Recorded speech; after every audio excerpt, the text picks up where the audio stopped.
Baik, selamat malam. Selamat berjumpa kembali bersama Konsep, sahabat-sahabat Konsep yang menyaksikan melalui live Facebook dan nanti juga akan disaksikan di YouTube. Pada malam hari ini kita tentu bersyukur kepada Tuhan, kita masih diberikan kesempatan untuk melanjutkan program Konsep ini, di mana kita akan membahas satu pembahasan yang menarik dalam malam ini, sepanjang malam ini, dan akan dibawakan oleh Pendeta Ari Depari. Ya, namun sebelum kita melanjutkan lebih jauh lagi, kita akan mulai program kita ini dengan doa buka yang dibawakan oleh Pendeta Muda Matias Tanii. Kita persilakan Pendeta untuk memberikan atau menyampaikan doa buka. Mari kita bersatu di dalam doa. Tuhan Allah kami yang bertakhta dalam kerajaan sorga, kembali lagi kami mengucap syukur untuk kesempatan waktu yang Tuhan berikan kepada kami. Pada saat ini kami akan bersama-sama belajar Alkitab bersama dengan Konsep, dan secara khusus kami berdoa untuk Pendeta Muda Ari Depari yang akan memaparkan kebenaran firman Tuhan malam ini. Tuhan boleh karuniakan Roh Kudus kepadanya sehingga dia boleh menyampaikan pelajaran dengan baik. Berkati kami juga yang mengikuti dan mendengarkan, sahabat-sahabat Konsep. Biarlah Tuhan juga berikan kami Roh Kudus Tuhan sehingga kami juga boleh mengerti dengan baik. Terima kasih banyak Tuhan. Bersama-sama dengan kami sementara kami belajar. Di dalam nama Yesus kami berdoa dan mengucap syukur. Amin. Amin. Terima kasih Pendeta Matias Tani. Pada saat ini kita akan memperkenalkan dulu ya, walaupun mungkin sudah pasti kenal semua ya, ini adalah bagian dari Konsep. Pendeta Ari Depari melayani di distrik Tuban di Jawa Timur ya, Konferensi Jawa Kawasan Timur, dan sudah menikah, dan beliau melayani di sana sebagai hamba Tuhan, melayani di beberapa jemaat. Dan pada saat ini kita akan mendengarkan pemaparan dari materi yang akan disampaikan sehubungan dengan pembahasan kita sepanjang 2 bulan ini tentang kata-kata bahagia yang ada dalam kitab Matius pasal yang kelima. Dan malam ini adalah pelajaran terakhir dari pelajaran ini, yaitu yang berjudul tahap terakhir menjadi seperti Yesus. Baik, langsung saja kita persilakan Pendeta Ari Depari untuk menyampaikan materinya. Baiklah, terima kasih banyak Pendeta Jimmy yang sudah memberikan waktu pada saat ini. Saya akan menyampaikan satu materi seperti yang sudah disampaikan tadi, menjadi bagian akhir dari pembahasan Alkitab Konsep 7 minggu berturut-turut, dan tentunya pada malam ini, minggu yang ke-8, menjadi satu bagian yang akan menutup sebuah bagian awal yang kita kenal dengan khotbah di atas bukit dan ucapan bahagia yang terdapat dalam Matius 5 ayat 3 sampai ayat yang ke-12. Izinkan saya untuk share screen pada saat ini. Seperti yang sudah disampaikan tadi, judul pembahasannya adalah tahap terakhir menjadi seperti Yesus. Kenapa disebut tahap terakhir? Karena 7 bagian sebelumnya adalah satu hal yang ingin disampaikan oleh Yesus kepada para pendengarnya untuk mengerti orang-orang yang mengikut Tuhan itu harus seperti apa. Ya, dan pada prinsipnya kita sudah berulang kali disampaikan bahwa orang yang mengikut Tuhan itu adalah pasti orang yang berbahagia, makarios. Ya, dan semua penjabaran yang disampaikan dari 1 sampai 7 itu sebenarnya mengandung makna-makna yang tentunya lebih dari apa yang dipahami oleh orang banyak. Kita lihat ayatnya di bagian ke-8 ini, Matius 5 ayat 10 sampai 12. Berbahagialah orang yang dianiaya oleh sebab kebenaran, karena mereka yang mempunyai kerajaan sorga. Berbahagialah kamu, jika karena aku kamu dicela dan dianiaya, dan kepadamu difitnahkan segala yang jahat. Bersukacitalah dan bergembiralah, karena upahmu besar di sorga. Sebab demikian juga telah dianiaya nabi-nabi yang sebelum kamu. Jadi banyak orang awam merasa ucapan bahagia ini terdiri dari 9 bagian. Tetapi kalau kita baca kembali, kata berbahagia di Matius 5 ayat 10 dan 11 itu memiliki satu maksud yang sama. Ya, sehingga walaupun ada kata bahagianya 9 di Matius 5 ayat 3 sampai 12, tapi poin kebahagiaan itu hanyalah 8. Dan di bagian yang terakhir ini berbicara tentang berbahagia karena dianiaya. Seperti yang saya sudah sampaikan sebelumnya, 7 minggu berturut-turut. Ya, saya yakin dan percaya sahabat-sahabat konsep yang mengikuti 7 minggu ini tentunya sangat diberkati dengan pembahasan-pembahasan ini. Karena ini sebuah pemahaman yang menurut saya cukup praktikal untuk dipraktekkan sebagai pengikut-pengikut Yesus. Ya, tim konsep sudah berbicara tentang berbahagia, yang dikenal sebagai awal khotbah Yesus di atas bukit, dan dalam pembahasan tersebut kita diajak untuk mengerti makna sesungguhnya. Ya, jadi kalau orang yang sudah ikut 7 minggu ini pasti, oh iya, makna sesungguhnya. Sehingga karena ini adalah bagian terakhir, saya tertarik untuk mereview kembali apa yang sudah dipresentasikan oleh tim konsep secara singkat, sehingga pikiran kita bisa tersambung secara lengkap untuk memahami 8 kata berbahagia ini. Yang pertama, kita melihat pembahasan yang sudah disampaikan, ya, miskin. Miskin yang dimaksud Yesus di sini adalah miskin rohani. Karena banyak orang yang membaca secara sederhana berpikir bahwa Yesus bilang orang yang miskin secara materi itu bahagia. Tapi yang dimaksud sebenarnya ya miskin. Saya tidak akan jelaskan semuanya karena kalau kita membutuhkan penjelasan lebih jauh, kita tentunya bisa lihat video sebelumnya. Saya hanya review secara singkat saja. Lalu yang kedua, duka cita. Duka cita yang dimaksud Yesus adalah duka cita karena pelanggaran dosa. Ya, walaupun ayat ini sering dipakai untuk penghiburan, tapi bukan ke situ konteksnya. Ya. Lalu kelemah lembutan, yang dimaksud Yesus adalah bagaimana seorang bisa menjadi Yesus, seperti Yesus dalam kelemah lembutan tabiat, dan hal tersebut berasal dari kuasa Roh Kudus yang bekerja dalam hati seseorang. Karena hal ini juga menjadi bagian dari buah-buah roh. Lalu apa? Lapar dan haus akan kebenaran. Yang dimaksud oleh Yesus adalah keinginan kuat untuk mempertahankan keberlangsungan hidup rohani melalui hubungan yang erat dengan Kristus dan kebenarannya yang digambarkan sebagai roti dan air yang hidup. Ya kan, orang lapar itu kan orang yang cari makan di dunia kita ini kan semuanya tujuannya untuk keberlangsungan hidup.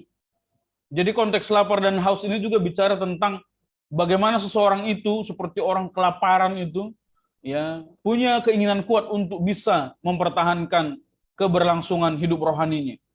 Ya. Lalu apa? Murah hati.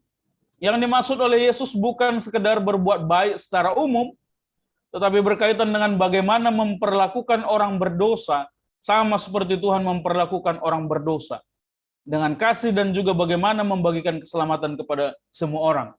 Makanya pada waktu itu Pendeta Adrian ambil contoh orang Samaria yang baik hati. Ya. Tetapi ini tidak berbicara tentang bagaimana berbuat baik, tapi berbicara tentang bagaimana melihat orang berdosa, dan kita yang sudah mengenal kebenaran dan menerima keselamatan harus merasa kasihan kepada orang yang belum mendapatkannya. Lalu apalagi? Yang suci hatinya. Yang dimaksud oleh Yesus adalah kesucian atau kemurnian hati, yaitu kemurnian pada maksud tersembunyi yang tidak seperti tidak menyombongkan diri, rendah hati, tidak mementingkan diri, murni seperti anak-anak. Ya tentunya kemarin sudah dibahas. Lalu apa? Pembawa damai. Yang dimaksud oleh Yesus bukan sebagai pihak yang mendamaikan pertikaian antara seseorang dengan yang lain, tetapi memimpin orang lain untuk meninggalkan dosa dan menyerahkan hatinya kepada Allah. Jadi mendamaikan seseorang kepada Tuhan dengan cara murah hati tadi, ya, memberikan pekabaran, keselamatan yang tentunya bisa dilakukan oleh hamba-hamba Tuhan yang sudah menerima kebenaran dan keselamatan. Jadi ini 7 poin yang tentunya pada saat kita mendengar, oh ternyata itu artinya khotbah Yesus. Ya, bukan masalah lapar secara jasmani, bukan soal miskin secara materi, ya bukan soal murah hati karena dermawan, bukan seperti itu. Dan di bagian ke-8 ini, ya, yang teraniaya. Apa yang dimaksud oleh Yesus tentang teraniaya? Apakah ada makna tersirat seperti bagian-bagian sebelumnya? Tentunya hal ini yang boleh kita ikuti bersama-sama pada malam ini. Ya, saya kembali bahas tentang makna kata berbahagialah. Dalam penutup pelajaran 8 ucapan bahagia ini, ya, kita kembali melihat berbahagialah, makarios, blessed dalam bahasa Inggrisnya. Menekankan kembali makna sesungguhnya dari kata berbahagialah merujuk pada 7 pembahasan sebelumnya, bahwa kebahagiaan yang dimaksud oleh Yesus bukanlah sebuah kebahagiaan yang bisa diimajinasikan dunia dan keinginan daging, tetapi kebahagiaan rohani dalam kepastian keselamatan melalui kasih karunia Yesus Kristus yang menyelamatkan kita manusia berdosa, yang mencakup kehidupan sekarang dan juga nanti di sorga. Ya, seperti saya bilang sebelumnya, jika kita ingin lebih mengerti, maka kita boleh menyaksikan kembali video-video sebelumnya di YouTube Cohens of People, dan tentunya salah satu yang spesial dari 7-8 minggu pembahasan kita ini, banyak referensi yang diambil dari buku hamba Tuhan Pendeta Milton Pardosi, yaitu Radical Sermon of Jesus Christ. Baiklah, kita masuk ke dalam Matius 5 ayat 10. Berbahagialah orang yang dianiaya oleh sebab kebenaran, karena mereka yang punya kerajaan sorga. Kalau dalam versi New King James Version, di bahasa dianiaya itu digunakan kata persecuted. Ya, kata persecuted ini sendiri di akhir-akhir ini di dalam bahasa Indonesia dipakai dan tidak asing buat kita karena adanya kejadian-kejadian yang sering disebut sebagai persekusi. Ya, jadi kata ini tidak terlalu populer sebelumnya, ya, sehingga saya pikir tidak terlalu asing dengan yang namanya persecution atau persekusi dalam bahasa Indonesia. Kalau kita melihat kata dianiaya dalam bahasa aslinya sendiri pun diambil dari bahasa Yunani yang adalah dioko, ya. Jadi kata dioko ini lebih banyak dipakai untuk menggambarkan kata penganiayaan atau persekusi. Ya, ada juga di sini ekdioko, tetapi itu hanya dipakai dalam 2 ayat di Perjanjian Baru. Ya, ada beberapa kata juga yang sama definisinya di Perjanjian Lama kalau kita lihat. Tetapi kalau kita berfokus kepada penggunaan kata yang dipakai oleh Yesus, yaitu dianiaya atau persekusi atau persecuted dalam bahasa Inggris, itu tidak banyak. Ya, biasanya konsep ini kan, kata ini sebenarnya mengarah ke sana atau ke sini seperti 7 pembahasan sebelumnya. Tapi kata dianiaya ini memang secara literal mengartikan penganiayaan. Tetapi untuk lebih lengkapnya, karena ini mengarah ke definisi bahasa Inggrisnya, saya ambil definisi kata persecute itu sendiri. Ya, dari website yang saya ambil di dictionary cambridge.org dikatakan, definisi dari persecute itu adalah to treat someone unfairly or cruelly over a long period of time because of their race, religion, or political beliefs. Ya, or to annoy someone by refusing to leave them alone. Ya, jadi dalam definisi bahasa Inggris ini kita bisa mengerti bahwa persekusi itu bukan hanya tindakan fisik atau pemukulan dan lain sebagainya. Tetapi kalau di definisi bawahnya itu juga bisa melakukan gangguan-gangguan secara intimidasi, annoy, ya, mengganggu orang itu, ya, artinya diteror dan lain sebagainya. Secara sederhana kita bisa paham, ya. Kalau dalam bahasa Indonesianya sendiri saya pikir cukup jelas, ya, kata aniaya itu adalah perbuatan bengis, ya, penyiksaan, penindasan. Ya, kata teraniaya tentunya orang yang tersiksa dan tertindas. Jadi saya pikir kita sudah bisa pahami sama-sama apa itu definisi dianiaya yang dimaksud oleh Yesus. Tetapi di bagian ini Yesus tidak bicara soal penganiayaan. Karena di ayat yang ke-11, Matius 5 ayat 11 dia tambahkan, ya, ada hal yang berbeda dari ucapan berbahagia yang ke-8. Dan juga terakhir, karena Yesus mengulangi kata dianiaya itu 3 kali dalam 3 ayat. Ya, bahkan menambahkan kata cela dan fitnah. Ya, dan juga menambahkan bahwa hal itu terjadi sejak dahulu kala. Agar para pendengarnya mengerti bahwa mengikut dia dengan sungguh akan mendapatkan tantangan yang sangat besar. Jadi ayat terakhir kata berbahagia ini Yesus pakai cukup panjang sehingga Alkitab kita buat 3 ayat. Ya, kalau kita merujuk kepada buku yang ditulis oleh hamba Tuhan Pendeta Milton Pardosi dalam bukunya Radical Sermon of Jesus Christ, dikatakan begini, sepanjang zaman sejak masuknya dosa ke dalam dunia, umat-umat Tuhan telah dan akan terus menjadi sasaran kemarahan setan. Ia menggunakan segala cara baik yang halus, yakni penipuan, hingga yang paling kasar dan kejam, yakni fitnah, penganiayaan, penderitaan, bahkan kematian untuk menjatuhkan umat-umatnya. Ya. Melalui buku ini, Pendeta Milton Pardosi menjelaskan kepada kita secara sederhana bahwa hal ini terjadi karena kemarahan setan kepada umat-umat Tuhan yang setia. Kemarahan setan ini mengandung satu usaha agar hubungan Tuhan dan manusia itu rusak. Ya, tujuan utamanya adalah agar hubungan manusia dengan Tuhan itu rusak. Baik dengan istilah yang digunakan dalam buku ini secara halus, ya, yaitu penipuan. Ya, kalau bicara soal penipuan setan, kita pasti langsung mengingat penipuan ini berhasil dengan dilakukan setan terhadap nenek moyang kita Adam dan Hawa. Ya, dia pakai cara halus di pertama itu. Ya. Atau dengan cara yang kasar, yang mengembalikan kita kepada bagian ucapan bahagia yang Yesus sampaikan, yaitu penganiayaan. Lalu di Matius 5 ayat yang ke-12, Yesus juga sampaikan begini, sebab demikian juga telah dianiaya nabi-nabi yang sebelum kami. Jadi ternyata hamba-hamba Tuhan itu yang teraniaya itu bukan setelah Yesus ke dunia dan menjadi pengikut Yesus. Ternyata di perjanjian lama, nabi-nabi sendiri pun sudah teraniaya.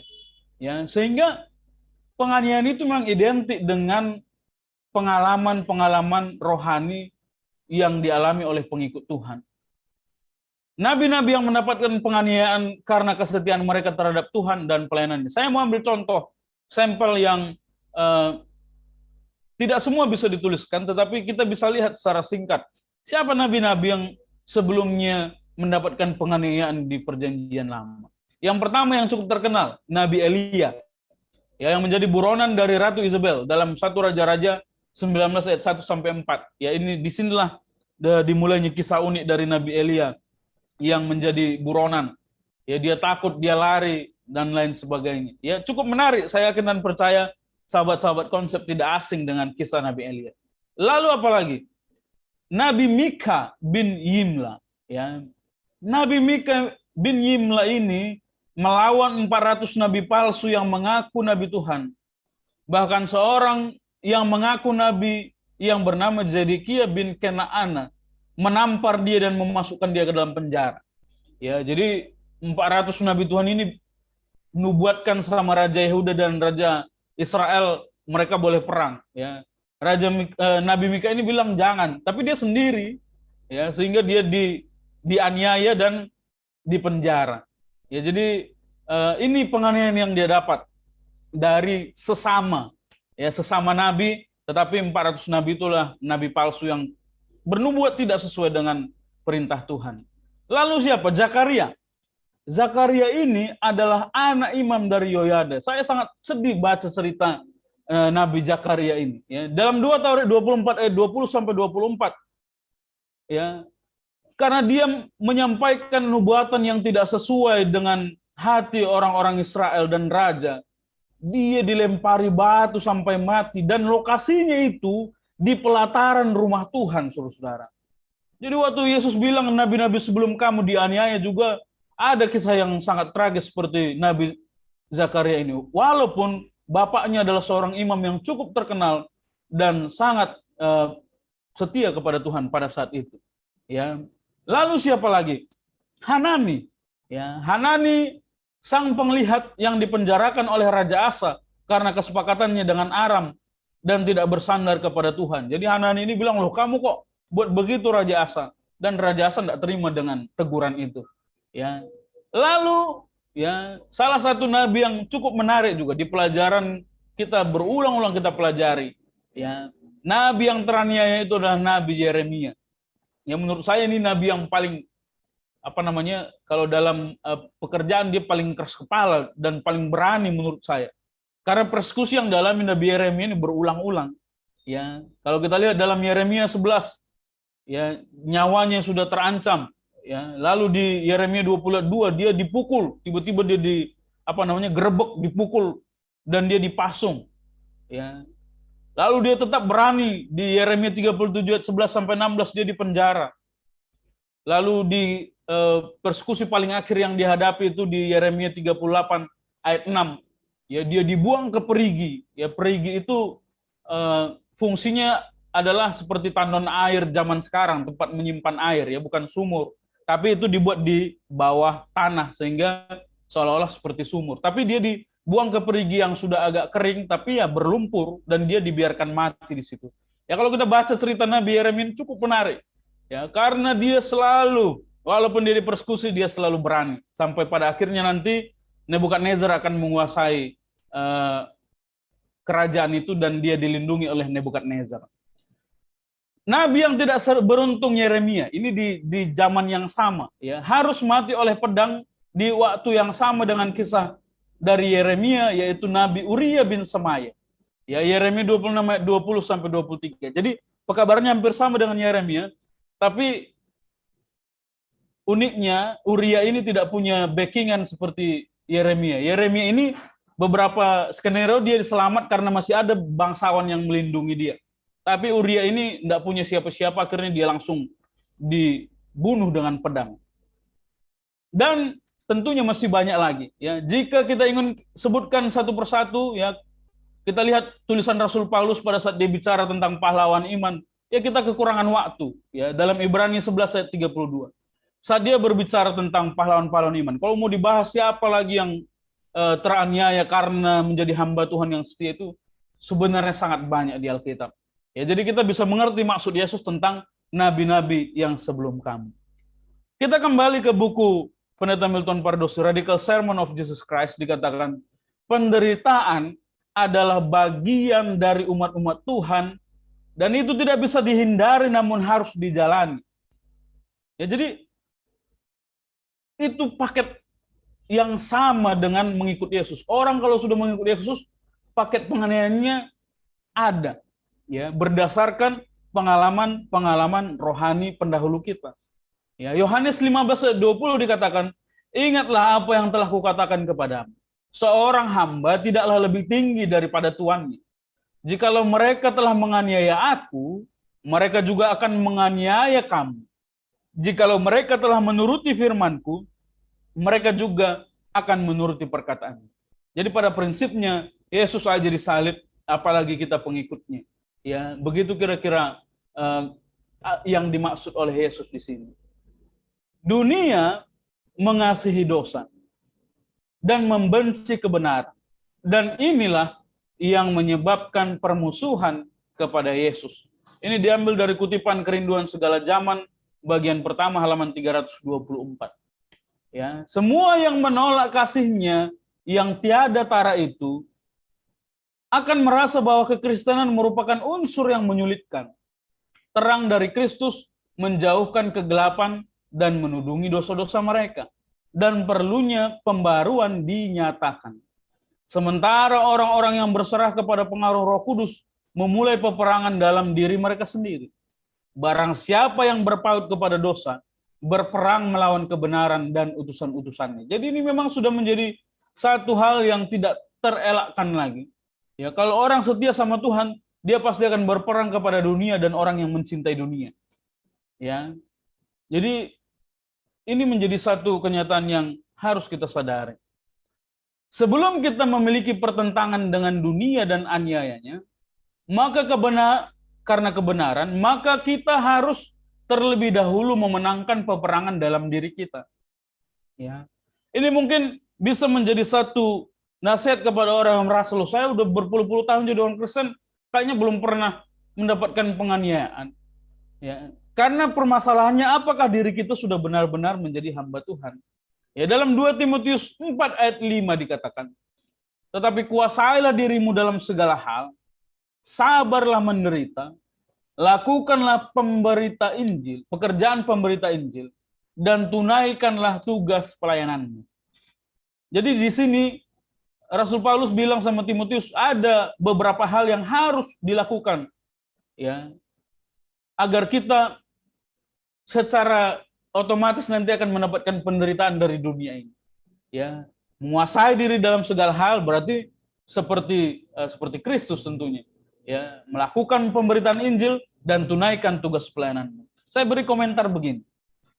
Besarlah kemungkinan bagi seorang Kristen di mana dia tidak akan mendapatkan gangguan apapun dalam kehidupan imannya jika dia pun tidak sungguh-sungguh menghidupkan kebenaran, tidak menginjil, tidak melayani Tuhan. Ya, jadi kalau kita hanya menjadi orang Kristen yang pasif saja, ya, bahasa yang umum yang dibilang agama KTP, ya mungkin kita tidak akan pernah dapat penganiayaan-penganiayaan yang berarti sebagai orang Kristen.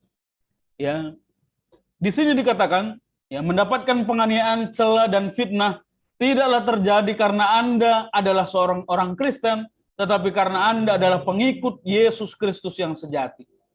Ya, jadi waktu saya buat materi ini, Pendeta Milton bilang, kita harus tekankan bahwa orang yang mendapat penganiayaan itu bukan karena dia hanya orang Kristen, tapi karena dia menjadi hamba Tuhan yang sejati. Ya, dalam buku Sekolah Sahabat Triwulan Pertama yang akan datang, ya ini mohon maaf, saya kutip buku yang nanti akan kita pelajari di minggu depan. Jadi pelajaran ke-1 di hari Senin dan Selasa menjelaskan tentang bagaimana orang-orang Ibrani yang dikuatkan oleh Paulus dalam menghadapi tantangan, khususnya penganiayaan. Di pelajaran hari Senin katakan begini, permusuhan publik terhadap orang Kristen adalah hasil dari komitmen religius yang khas. Ya, yang khas itu apa? Ya mereka karena menekankan prinsip mereka berbeda dengan dunia, ya, dan mereka akhirnya tidak disukai oleh orang-orang dunia. Kenapa? Karena di lanjutan kutipan ini dikatakan, orang bisa tersinggung oleh praktik keagamaan yang tidak mereka pahami, atau oleh orang-orang yang gaya hidup dan moralitasnya bisa membuat orang lain merasa bersalah atau malu. Ya, kalau orang Kristen tidak mau korupsi dan teman sekerjanya maunya korupsi, ya akhirnya orang yang mau korupsi ini pasti akan benci sama orang Kristen yang sejati yang tidak mau korupsi. Tapi kalau orang Kristennya juga sama-sama mau korupsi, ya pasti akan menjadi sahabat yang baik di tempat kerja. Ya, jadi itu saya pikir adalah logika yang cukup sederhana. Ini diambil dari buku Sekolah Sahabat kita yang akan datang pada hari-hari terakhir ini, Pekabaran Kitab Ibrani, pelajaran 1 Senin halaman 6. Lalu apalagi yang menarik dari penganiayaan ini? Dalam hal ini, penganiayaan, cela, dan fitnah tidak hanya datang dari luar jemaat saja, melainkan juga dari dalam jemaat. Bahkan di saat sekarang, ini berasal dari oknum-oknum yang berada di organisasi gereja. Ya, ini sebagai orang-orang yang ada di gereja ini, mungkin ini bahasa yang cukup sungkan untuk diucapkan, tapi realitanya begitu. Ya, dalam pengalaman kekristenan sendiri, penganiaya itu bukan hanya orang Yahudi atau orang Roma saja, itu bisa dari tengah-tengah orang Kristen. Nanti kita lihat Rasul Paulus ada singgung itu. Ya, pada saat orang dalam ya, yang ada di dalam gereja kita memiliki kuasa, maka dia akan mengatur sedemikian rupa agar orang-orang yang setia, sungguh-sungguh menjadi hamba Tuhan, akan tersinggir dalam bagian pekerjaan pelayanan. Ada kasus ini, walaupun tidak semua. Ya. Ada kasus ini terjadi. Ada orang yang melihat, orang ini kok ya terlalu banyak kritik. Malah kritik itu adalah karena mempertahankan prinsip. Sehingga orang ini seolah-olah disingkirkan untuk tidak punya bagian-bagian yang bisa disampaikan untuk memperbaiki. Ya, ini berbicara tentang pelajaran sekolah sahabat tadi. Ada pemimpin-pemimpin yang salah dan harusnya itu fatal, tapi ya dibela-bela. Ya. Lalu walaupun di bagian lain kalau orang ini bukanlah orang yang memiliki kuasa, ya, dia bukan pemimpin gereja, ya, maka orang ini sering menggunakan fitnah-fitnah untuk menjatuhkan hamba-hamba Tuhan yang setia. Ya, kalau dia punya kuasa dia bisa singkirkan orang, tapi kalau ada penganiaya-penganiaya dalam gereja yang tidak punya kuasa, maka dia sering memfitnah orang. Ya, hati-hati saudara-saudara, kalau kita sebagai sesama anggota gereja, sesama pekerja Tuhan, hamba Tuhan di gereja suka fitnah orang, bicara tidak berdasarkan kenyataan. Ya, kadang-kadang bicara berdasarkan kenyataan aja belum tentu boleh, apalagi tidak berdasarkan kenyataan. Itu adalah penganiayaan yang dilakukan di dalam komunitas gereja. Ya, itulah kenyataan yang ada. Ya, sehingga kita harus berhati-hati. Ya, kita ambil nasihat Rasul Paulus dalam pengalamannya, baik dalam menghadapi ajaran palsu, rasul yang palsu, pengajar palsu. Beberapa kali Rasul Paulus ini menghadapi pengkhianatan, ya diterlantarkan dia waktu dia mendapatkan pengadilan-pengadilan. Dia ingatkan, ya di antara kamu ini juga banyak orang yang akan menjatuhkan, yang akan berbahaya dalam perjalanan rohani. Ya, kita bisa lihat dalam Kisah 20 ayat 28 sampai 31, 2 Korintus 11, ya 2 Timotius 1 dan seterusnya. Jadi itu kenyataannya. Jadi penganiaya itu ternyata bukan dari luar gereja saja, karena kadang-kadang kita tunggu dari luar ya enggak ada, dari dalam juga ada. Lukas 14 ayat 27 katakan, barang siapa yang tidak memikul salibnya dan mengikut aku, ia tidak dapat menjadi muridku. Ya. Salib adalah lambang penderitaan dan kematian Kristus, dan setiap murid Kristus harus memikul salibnya masing-masing. Dalam hal ini, beban tantangan mengikut Yesus, penganiayaan termasuk dalamnya, dilambangkan sebagai salib, seperti Yesus yang memikul salib. Memikul salib adalah keharusan bagi pengikut Kristus. Dan bila ada pengikutnya yang tidak bersedia memikul salibnya sendiri, maka ia tidak layak menjadi muridnya. Dalam buku yang sama yang ditulis oleh hamba Tuhan Milton Pardosi. Ya, kalau tidak mau pikul salib, berarti dia tidak layak jadi murid. Karena setiap murid itu harus memikul salibnya masing-masing. Di buku yang sama, Pendeta Pardosi tambahkan begini. Salib itu bermacam-macam bentuknya. Ya, besarnya, beratnya. Ada salib yang ditinggal keluarga, diusir keluarga. Kita pernah dengar cerita ini. Ya, ada salib yang dikeluarkan dari pekerjaan. Kita sering dengar ini. Orang yang mempertahankan prinsip sabat dan lain sebagainya. Ada salib yang difitnah. Ada juga salib yang harus miskin secara materi karena dia mempertahankan prinsip. Ada salib penyiksaan bahkan kematian. Namun Tuhan tidak akan memberikan kekuatan kepada mereka yang sedang memikul salibnya.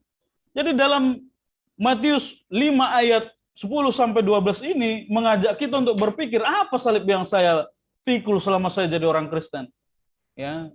Kadang-kadang kita lupa untuk mengambil waktu untuk merefleksikan salib yang kita tanggung. Mungkin kita tidak seperti data yang saya sampaikan ini, ya. Di dunia kita ini, ya, dalam sebuah website yang mendedikasikan diri mereka untuk melihat nasib dari orang-orang Kristen secara global, website ini disebut sebagai opendoors.org.za. Ya, di sini di bagian Christian persecution, ya kita boleh lihat websitenya secara langsung. Mereka membuatkan kategori negara-negara yang tidak ramah terhadap orang Kristen, bahkan masuk ke dalam persekusi. Ya, di sini 12 terbesar itu dipakai dengan warna yang agak pink.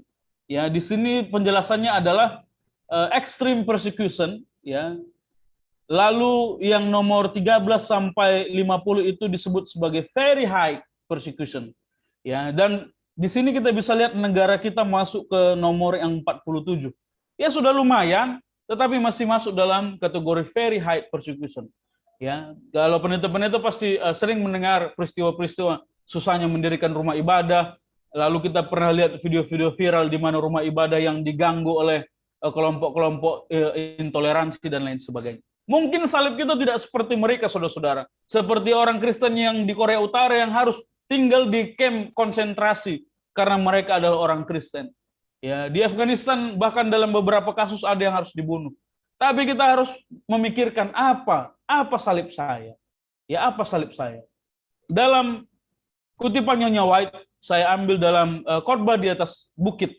Ya, halaman 40 dikatakan, sepanjang zaman setan telah menganiaya umat Allah, dia telah menyiksa mereka dan membunuh mereka.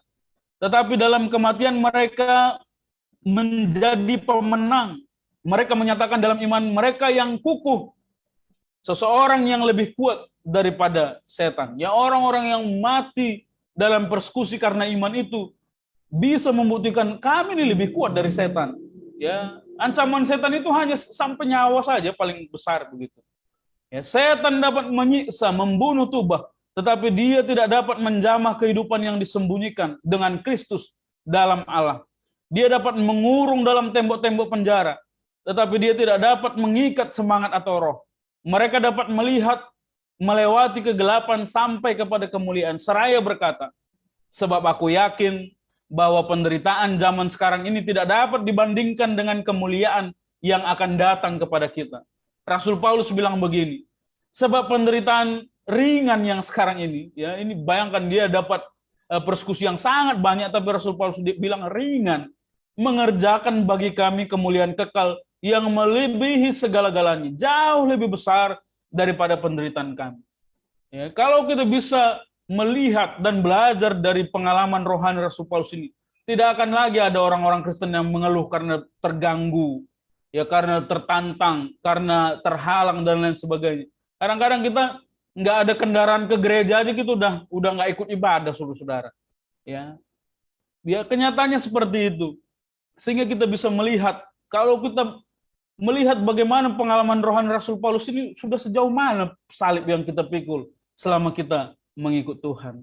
Ya, dan di bagian akhir saya juga singgung secara singkat begini. Bagaimana sikap orang Kristen yang menghadapi penganiayaan?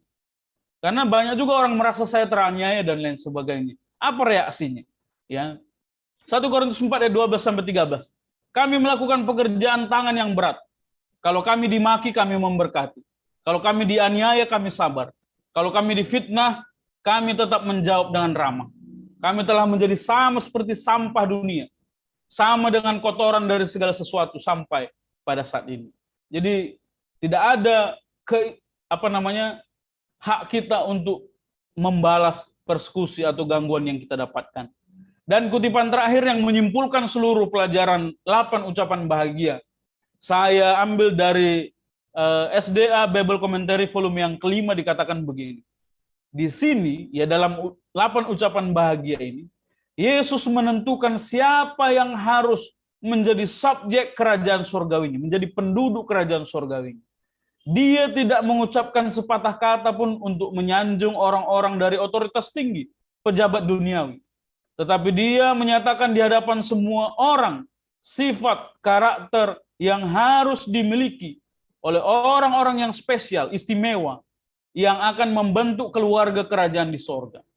Dia menentukan mereka yang akan menjadi ahli waris dan ahli waris bersama dengan dirinya. Dia menyatakan secara terbuka pilihannya atas hamba-hambanya dan menempatkan mereka di tempat mereka dalam pelayanannya sebagai satu kesatuan dengan dirinya. Di bagian akhir dikatakan mereka yang memiliki karakter yang sudah ditentukan, 8 ucapan bahagia ini, akan berbagi dengan dia dalam berkat kemuliaan dan kehormatan yang akan datang kepadanya. Sebagai kesimpulan, di sini saya ambil beberapa. Yang pertama, kebahagiaan yang ditawarkan Yesus dalam 8 ucapan bahagia berbicara tentang kebahagiaan rohani. Ya, sehingga nggak ada orang-orang yang merasa lemah iman kalau dia lagi susah. Loh, kata Tuhan bahagia, kok saya tidak bahagia? Ini bicara dalam kebahagiaan konteks rohani.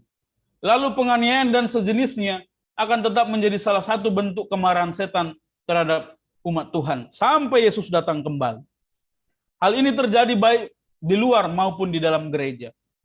Derita penganiayaan dan tantangan lainnya digambarkan sebagai salib yang dipikul. Ya, salib yang dipikul. Secara alami di dunia yang berdosa ini, setiap orang akan menderita dalam memikul salib. Mereka dalam berbagai bentuk tantangan, baik penganiayaan, celah, fitnah, sampai hari ini. Tetapi Tuhan tidak akan mengizinkan kita memikul salib yang beratnya melebihi kemampuan kita. Dan yang terakhir, dan tentunya kerajaan sorga akan menjadi bagian orang yang bertanggung jawab dalam memikul salib ini. Tuhan memberkati. Baik, terima kasih Pendeta Ardepari yang sudah memaparkan atau mempresentasikan materi daripada berbahagia dalam kitab Matius, di mana kita sudah melihat bersama-sama tadi bagaimana Matius 5 ayat 10-12 tadi, berbahagialah orang yang dianiaya, ya, dan orang-orang yang difitnah, bersukacita dan bergembira sebab upah mereka besar di sorga. Ya, luar biasa materi yang diberikan, ialah itu menjadi satu pelajaran bagi kita semua agar kita tetap menjadi umat Tuhan. Nah, sebelum kita akan melanjutkan lebih jauh lagi, kita akan melihat beberapa pertanyaan yang sudah masuk di kami, di tim konsep, nanti akan dijawab oleh teman-teman pendeta lainnya, juga dari pemateri, dan tentu pembimbing kita atau founder konsep sendiri, yaitu Pendeta Pardosi. Baik, Pendeta Depari, ada satu pertanyaan yang saya mau tanyakan sebelum yang lain lagi nanti ya. Yang pertama, apakah seluruh umat Tuhan sekarang ini harus mengalami penganiayaan? Ya, karena tadi materinya adalah berbahagialah mereka yang dianiaya oleh sebab kebenaran. Ya. Nah, kalau diaplikasikan sekarang ini, apakah di zaman sekarang juga umat-umat Tuhan harus mengalami penganiayaan juga, sama seperti di kitab Matius tadi? Silakan, Pendeta. Baiklah, berdasarkan materi yang sudah kita lihat, pada dasarnya kebenaran Tuhan dan dunia itu seperti air dan minyak yang tidak bisa sama-sama. Jadi pada akhirnya kalau berbicara tentang apakah semua umat Tuhan itu harus mendapatkan penganiayaan, jawabannya adalah iya, kalau umat Tuhan itu mengikut Tuhan dengan sungguh-sungguh. Nah, penganiayaan itu sendiri cukup luas ya. Masing-masing orang, kalau dalam buku Pendeta Milton tadi bilang salibnya berbeda-beda ya. Dan dalam bagian-bagian hidup seseorang, setiap orang Kristen itu pasti akan mendapatkan skenario yang sama kalau dia benar-benar setia mempertahankan prinsip. Pasti akan harus memilih. Tuhan bilang ini, tapi tawaran yang ada di dunia ini. Ya, walaupun penganiayaan itu kita sama-sama harus setujui, tidak selalu dalam bentuk kekerasan fisik, tapi itu juga dalam intimidasi, pilihan-pilihan yang sulit, dan lain sebagainya. Jadi pada dasarnya ya, kalau orang Kristen itu adalah orang Kristen yang sejati. Terima kasih. Baik, terima kasih ya. Jadi memang seorang Kristen sejati harus juga siap mengalami penganiayaan ya. Baik, kita akan dengarkan dulu dari sahabat konsep yang lainnya, yaitu Pendeta Adrian, untuk menanggapi pertanyaan yang sama. Silakan, Pendeta. Baik, apakah memang umat Tuhan itu harus atau tidak? Sebenarnya lebih yang saya mungkin mau tambahkan adalah memang setiap resiko mengikut Tuhan itu pasti sudah ada. Ya, mungkin tidak sukai, mungkin ada yang membenci. Ya, tadi sudah dijelaskan bahwa aniaya itu kan penilaian orang itu berbeda-beda. Intinya kalau sudah ada perbuatan yang tidak menyenangkan itu sudah dianggap seperti penganiayaan. Jadi tidak harus juga main fisik ya, tidak juga, tapi mungkin dicaci maki dan sebagainya. Nah, sedangkan sekarang apakah banyak orang yang sudah mengalami hal-hal itu?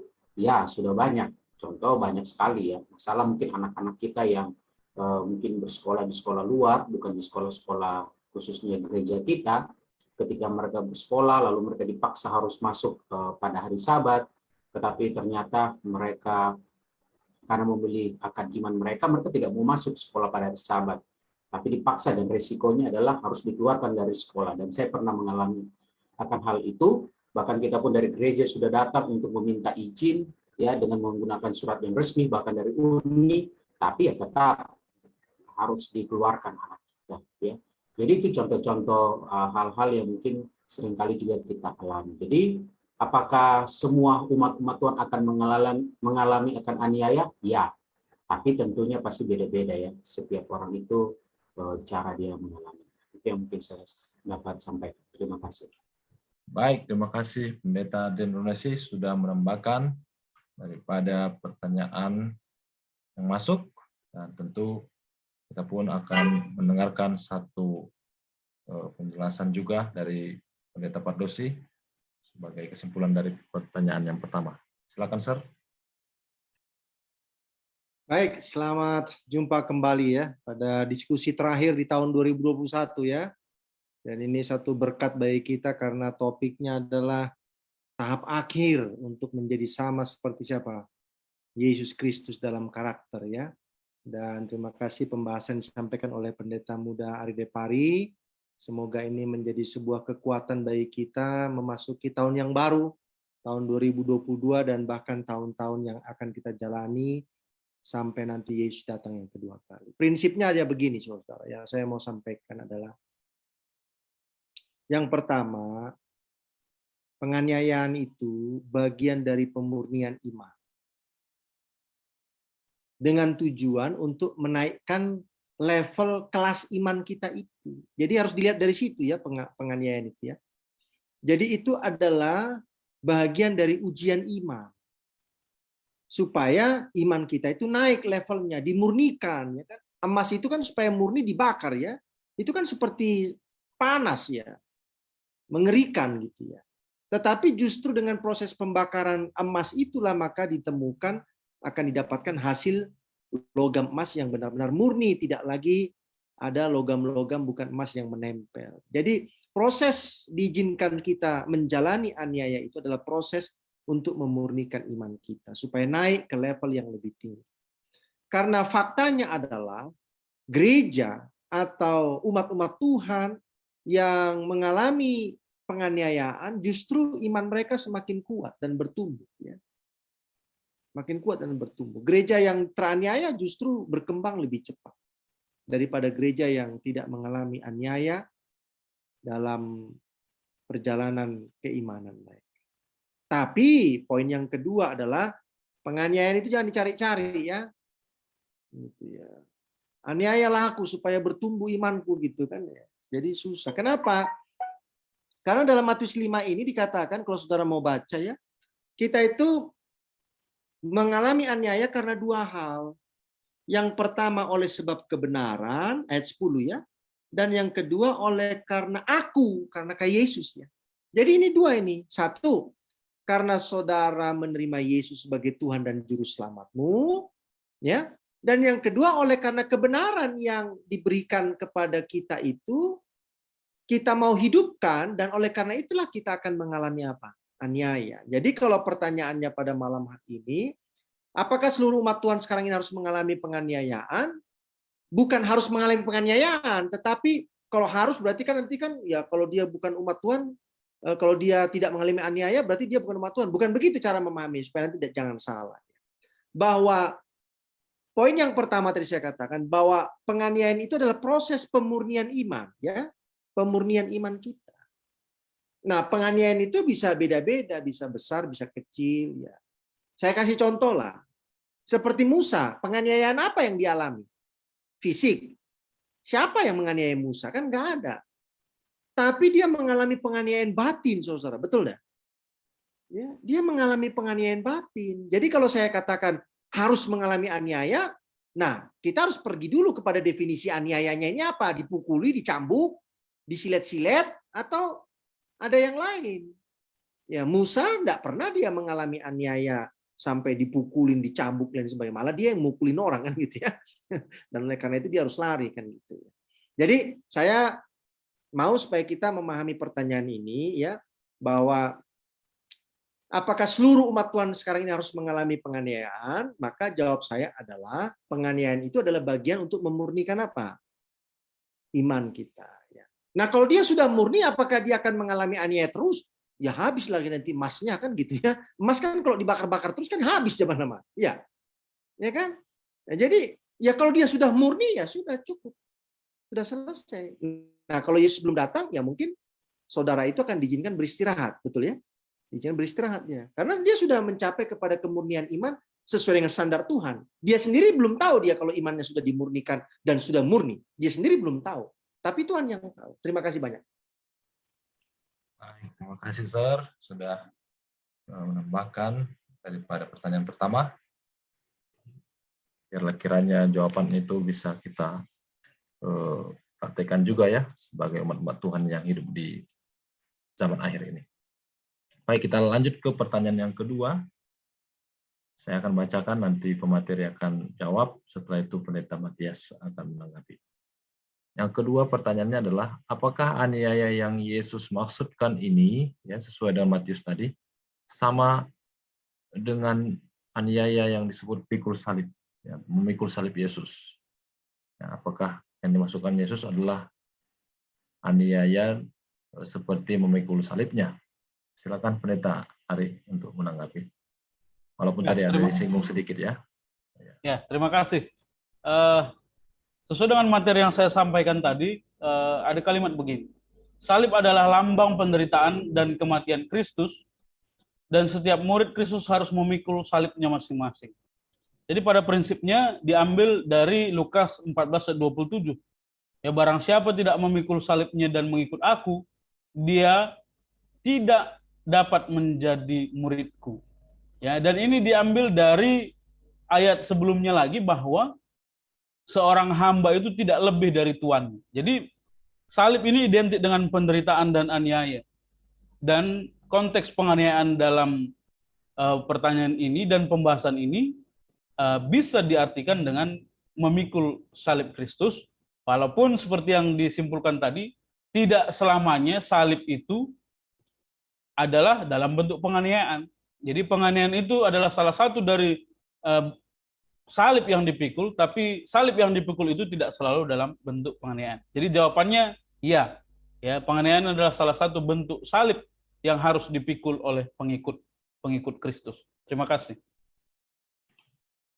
Baik, terima kasih Pendeta Depari. Sudah boleh menanggapi. Kita langsung saja ke Matias Tani untuk menambahkan dari pernyataan Pendeta Ari. Silakan. Baik, terima kasih banyak. Shalom, salam jumpa kembali kepada sahabat-sahabat konsep yang sedang mengikuti. Saya pikir pertanyaannya sudah dijawab oleh Pendeta Ari Depari, dan tadi juga sempat disinggung oleh Pendeta Pardosi ya, bahwa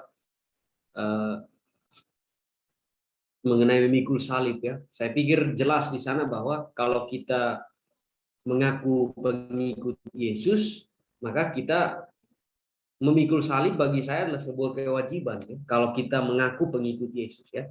Dan sudah jelas di sana dikatakan tadi di ayat 11 ya, Matius 5 ayat 11, bahwa berbahagialah kamu jika karena aku kamu dicela dan dianiaya dan kepadamu difitnahkan segala yang jahat ya. Jadi bayangkan sudah dicela, dianiaya, dan juga difitnahkan segala yang jahat ya. Jadi ya dicela di sini mungkin ya kita lihat sederhananya, wah ini agama apa ini imanmu kok iman apa ini ya. Jadi salib itu bisa dilihat dari banyak hal ya. Kalau tadi kita ikuti di pembahasan, nanti dikatakan bahwa salib itu dalam bentuk banyak hal ya. Orang masing-masing akan diuji menurut imannya masing-masing ya. Jadi kalau lihat kita kuat, ya mungkin Tuhan akan kasih salib yang lebih besar untuk kita tanggung ya. Tapi kalau lihat mungkin kita kurang kuat ya, Tuhan juga berikan sesuai dengan kemampuan kita. Jadi bagi saya, kalau kita mengaku pengikut Yesus, maka memikul salib adalah sebuah kewajiban sebagaimana Yesus sendiri. Bahkan Yesus katakan ya, pikulah salib yang kupasang ya, karena salib yang yang dipasang oleh Tuhan itu berat dan ringan kalau kita terpaut terus kepada Yesus. Jadi itu yang mungkin boleh saya tambahkan. Terima kasih. Baik, terima kasih Pendeta Matius Tani. Jadi pada dasarnya memang pikul salib ya siap untuk menderita sama seperti Yesus ya. Itu daripada apa yang sudah dipertanyakan tadi yang ditambahkan Pendeta Matias. Kita ke Sir Pardosi untuk menanggapi Sir tentang apakah aniaya Yesus yang dimaksudkan ini sama dengan pikul salib? Silakan Sir. Baik, terima kasih pertanyaannya. Kalau kita mau katakan sama, ya itulah bagian dari pikul salib. Kan memikul salib itu berat, saudara. Ya, Yesus sudah pikul salibnya. Yesus itu memikul salibnya bukan hanya sekedar fisik, saudara. Karena waktu Yesus memikul salibnya itu kan di tengah perjalanan dipindahkan salib itu ya. Karena dia sudah tidak punya kekuatan fisik lagi, dipindahkan kepada siapa itu? Siapa yang memikul salib Yesus itu? Yang setengah lagi sampai tiba di Bukit Golgota itu. Siapa itu? Yusuf Simon orang Kirene. Nah, Simon orang Kirene. Ya, jadi secara fisik salib itu memang berat. Dan kadang-kadang saudara-saudaraku secara fisik kita ini sudah kehabisan energi memikul salib kita ini. Sama seperti Yesus, sudah kehabisan energi dia. Dan akhirnya salib fisik itu akan dipindahkan. Ya, mungkin saudara baru mendengarnya itu malam ini. Karena Yesus alami itu bahwa secara fisik dia sudah tidak kuat lagi mengangkat salibnya itu secara fisik gitu ya, kayu yang panjang itu. Sehingga itu harus dipindahkan kepada orang lain. Tetapi saya mau tanya, salib Yesus secara mental itu pindah nggak dia? Pindah tidak? Nggak ada. Tetap dia harus jalani sampai di kayu salib itu. Nah, dari sinilah saya boleh memaknai, mudah-mudahan saudara sepakat ya, bahwa kadang-kadang dalam penderitaan fisik kita ini boleh saja itu dipindahkan, terlihat lebih ringan begitu ya, secara fisiknya ya. Tapi sebenarnya di sininya tetap berat. Ya, karena dianiaya itu boleh saja secara fisik ya, boleh saja secara apa itu? Kalau zaman sekarang itu apa disebutnya ya? Bully ya. Nah, itu termasuk penganiayaan saudara-saudara, tapi tidak secara fisik, tapi secara mental. Anda dikucilkan, Anda tidak boleh bekerja lagi karena mempertahankan iman, ya, dan lain sebagainya. Jadi kalau saya mau simpulkan, apakah penganiayaan itu termasuk bagian dari salib? Iya, bagian dari salib. Nah, itu sebabnya dalam Matius 11 ayat 29 kita disuruh belajar kepada siapa? Kepada Yesus, bagaimana memikul salib itu. Ya, karena memang berat, secara fisik berat, secara mental pun berat. Berat ya. Dan itu dialami oleh Yesus. Bahkan tadi saya katakan secara fisik pun Yesus sudah tidak kuat lagi memikul salibnya itu. Tapi dia harus bertahan sampai dipakukan di kayu salib itu. Ya, dia harus bertahan.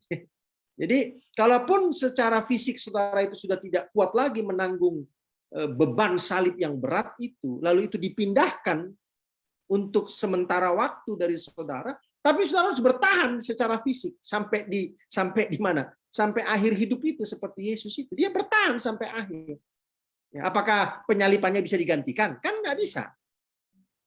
Memikul salibnya bisa digantikan, ya, diteruskan. Tetapi mati di kayu salibnya nggak bisa digantikan.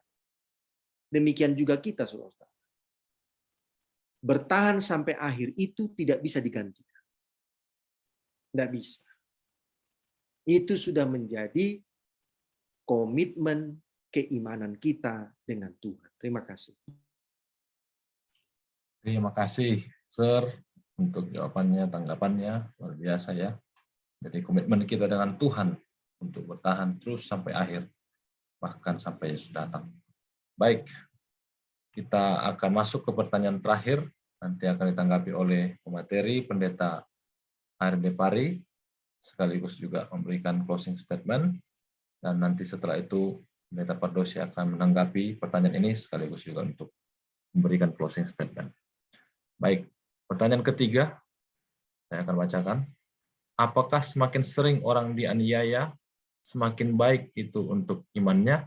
Nah, ini jadi semakin sering dianiaya, imannya semakin baik. Apakah seperti itu konsepnya? Kira-kira bagaimana ini? Pendeta Depari, silakan.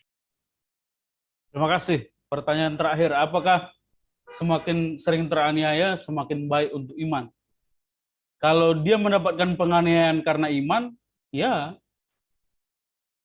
Jadi semakin sering teraniaya karena dia mempertahankan prinsip iman itu, tentunya dalam latihan imannya itu sendiri, kalau seperti Pendeta Pardosi tadi bilang seperti membentuk emas itu, ya tentunya ya. Tapi ini yang harus disadari orang-orang Kristen. Kadang-kadang banyak orang merasa dia teraniaya karena kekristenannya, tapi sebenarnya dia teraniaya karena dirinya sendiri. Kenapa saya singgung begitu? Saya punya pengalaman begini, ya ada anggota jemaat. Dia bilang, pendeta, saya di sini tidak disukai semua orang satu kampung karena saya orang Kristen. Ya, saya pikir mungkin dia teraniaya karena kekristenan. Tapi setelah cari tahu, ya penduduk kampung nggak suka sama dia karena sifatnya, bukan karena dia orang Kristen.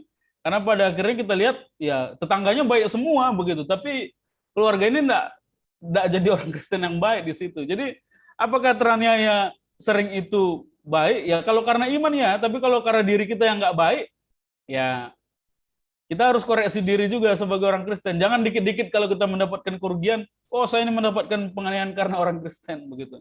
Tapi pada akhirnya saya menjawab, apakah semakin sering dianiaya kita semakin baik secara iman?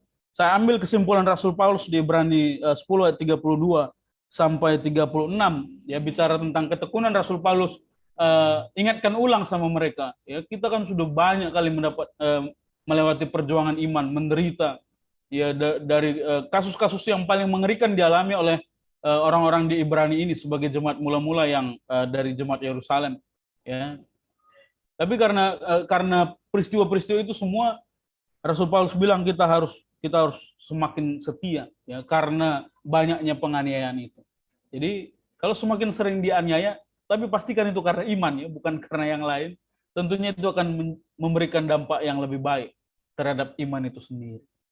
Jadi itu menjadi satu kesimpulan yang tentunya juga saya pikir relevan untuk jadi closing statement, sehingga setiap orang Kristen akan kembali merenungkan. Ya kata Pendeta Pardosi tadi, jangan cari-cari masalah, tapi renungkan apa salib yang saya pikul selama saya mengikuti Yesus ini. Ya, jangan kita santai-santai jadi orang Kristen, tapi jangan jadi gerupuh, jadi cari masalah. Tapi ada harus perenungan dan ada harus kesimpulan. Salib yang mana yang saya pikul? Karena Tuhan yang saya percaya sendiri pun memikul salib. Terima kasih, Tuhan memberkati. Baik, terima kasih Pendeta Depari yang sudah menjawab sekaligus memberikan closing statement ya. Jadi pastikan dikatakan tadi salib yang mana yang kita ikuti, kebenaran yang mana. Ya, jangan sampai kita dianiaya oleh karena ya kita sendiri atau kebodohan kita atau karena apa yang kita lakukan, bukan karena Yesus, bukan karena kebenaran itu sendiri ya. Baik, terima kasih. Kita ke Sir Pardosi, silakan Sir. Ya ini pertanyaan menarik ya. Kalau saya katakan bagus kan nggak bagus juga ya. Apakah semakin sering orang dianiaya semakin baik untuk imannya? Ya lama-lama capek saudara kan gitu ya. Mana ada orang mau dianiaya terus menerus? Ya lama-lama capek juga saudara ya. Ya. Baik, saya bacalah dari ayat ya, Yakobus 1 ayat yang kedua ya, sampai ayat yang ke-4. Saudara-saudaraku, anggaplah sebagai suatu kebahagiaan apabila kamu jatuh ke dalam berbagai-bagai pencobaan. Oh, haleluya, puji Tuhan kalau kita jatuh ke dalam berbagai-bagai pencobaannya. Tapi kalau terlalu banyak capek juga kita, saudara. Ya, akhirnya bisa lemah iman juga. Ingat ya, Paulus katakan apa? Kita itu tidak akan pernah dicobai melebihi kemampuan kita. Ya. Oke, jadi kalau Tuhan tahu ini baterainya sudah mulai habis, dia tidak akan gempur lagi, saudara. Kalau gempur nanti mati. Ya. bukan hanya tubuhnya yang mati, tapi imannya pun bisa mati juga ikut-ikutan ya. Karena itu sudah dijanjikan, Tuhan tidak akan mengizinkan kita dicobai melebihi apa? Kekuatan kita ya. Sebab kamu tahu bahwa ujian terhadap imanmu itu menghasilkan ketekunan, ya kan itu ya. Jadi bersukacita kita kalau kita diizinkan Tuhan dianiaya. Ya, saya nggak mau bilang, oh semakin sering semakin mantap ini ya. Capek ya. Saya nggak mau bilang, oh bagus ya. Enggak, capek nanti saudara ya. Nah, Tuhan tidak akan pernah mengizinkan kita dicobai melebihi kekuatan kita. Tuhan tahu ya. Lalu, dan biarkanlah ketekunan itu memperoleh buah yang matang, supaya kamu menjadi sempurna dan utuh dan tak kekurangan suatu apapun ya, tak kekurangan. Jadi tadi saya katakan bahwa penganiayaan itu adalah bagian dari salib, penganiayaan itu adalah bagian dari memurnikan apa? Iman, ya kan? Nah, proses pemurnian itu kadang-kadang ada beberapa kali tahapannya, ada yang cuma sekali, betul ya? Betul ya. Jadi pas dia diuji langsung beristirahat dia di dalam Tuhan. Udah selesai kan? Ya. Tapi ada yang diuji sekali, ternyata masih ada nempel-nempel dikit gitu ya. Diuji lagi, tapi setelah dia mendapatkan kekuatan sedikit gitu ya, karena baterainya sudah mau habis ini, dicas dulu. Lalu diuji lagi, ya. Oh, mulai sedikit lagi menempel lagi, masih ada sedikit lagi. Tuhan tahu itu yang menempel ini apa ini, diuji lagi, akhirnya dia apa? Betul-betul murni ya. Tapi saya tidak mau mengikuti statement pernyataan ini. Apakah semakin sering orang dia semakin baik itu untuk imannya? Saya nggak mau, takutnya nanti jadi lemas, saudara-saudara ya, lemas ya. Orang kalau tiap hari dipukuli saudara-saudara lemas juga ya. Ya jadi, tapi intinya adalah kita harus bersukacita ketika kita diuji oleh Tuhan melalui aniaya atau apapun itu, karena itu adalah bagian untuk menaikkan level apa? Iman kita. Jadi itulah closing statement saya pada malam hari ini dan juga sebagai akhir dari seri rangkaian pelajaran Alkitab kita sepanjang 1 tahun ini ya. Saya mewakili Coinserve People meminta maaf kepada saudara-saudara semua jika ada pembahasan sepanjang 1 tahun ini yang mungkin tidak pas di hati Bapak Ibu, saudara-saudara, sahabat konsep yang sudah setia menghadiri dan mengikuti secara live sepanjang tahun ini ya. Dan kita juga menerima masukan-masukan kalau ada topik-topik yang rindu untuk didalami, untuk didiskusikan sehingga saudara juga boleh mendapatkan berkat. Dan tetap dukung kami, ya, bagikan link pelajaran sekolah sahabat, bagikan link pendalaman Alkitab ini kepada sahabat-sahabat anggota jemaat saudara supaya mereka juga terberkati. Dan jangan lupa mohon subscribe ya, karena itu penting juga, bahwa itulah tanda bahwa saudara memang sebagai sahabat-sahabat konsep yang mendukung pelayanan ini. Jadi saya sampaikan terima kasih banyak ya, mewakili semua para pendeta muda tim konsep ini. Terima kasih banyak atas komitmen kesetiaan saudara mendukung pelajaran-pelajaran program-program konsep di YouTube ini, dan doakanlah supaya di tahun depan nanti tahun 2022 kami tetap mempunyai komitmen untuk berbagi firman Tuhan kepada saudara-saudara, dan dukung kami, support kami dengan kehadiran saudara di link yang sudah dibagikan di Facebook dan lain sebagainya. Dan selamat merayakan, mengingat kelahiran Yesus Kristus di dunia ini, dan juga selamat tahun baru. Tuhan memberkati, karena 1 bulan sepanjang bulan Januari nanti pendalaman Alkitab konsep tidak ada lagi, 1 bulan saja ya, untuk kami boleh merenung, berpikir dan mencari firman Tuhan, kebenaran firman Tuhan itu. Nanti bulan Februari kita akan ketemu lagi, tapi pendalaman sekolah sahabat tetap tiap-tiap hari Senin jam 6 malam. Terima kasih banyak, Tuhan memberkati, salam sehat, amin. Baik, terima kasih Sir Pardosi yang sudah menyampaikan jawaban, tanggapan, juga closing statement dari pelajaran kita ini. Tentu kita semua bersyukur kepada Tuhan atas berjalannya tema ini yang sudah kita diskusikan sepanjang bulan ini, bahkan bulan lalu, dan sekarang kita akan menyelesaikan daripada pelajaran ini. Kiranya pelajaran demi pelajaran, khususnya malam ini, dapat menjadi bagian dari sahabat-sahabat konsep yang menyaksikan, ya, baik melalui tayangan live Facebook, dan juga nanti setelah ini akan diupload ke YouTube untuk disaksikan kembali bagi mereka yang belum sempat menyaksikan secara langsung. Dengan demikian, kami menyampaikan terima kasih untuk partisipasi Bapak Ibu, saudara-saudara, siapa saja yang ada di mana saja, dan kiranya tayangan ini bermanfaat untuk kita semua, dan lain waktu kita bisa bertemu kembali untuk mempelajari pelajaran-pelajaran Alkitab dan pelajaran sekolah sahabat yang akan dilanjutkan di program konsep di tahun yang akan datang. Kita akan tutup rangkaian program kita dengan doa yang disampaikan oleh Pendeta Abigail Siombing. Kami persilakan.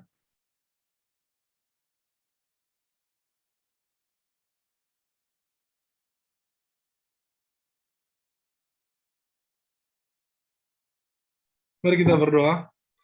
Ya Allah ya Tuhan kami yang baik, betapa hati kami bersyukur memuji Tuhan. Oleh karena kasih Tuhanlah kami boleh melewati pelajaran Alkitab demi pelajaran Alkitab setiap hari Senin bersama dengan konsep. Khususnya pelajaran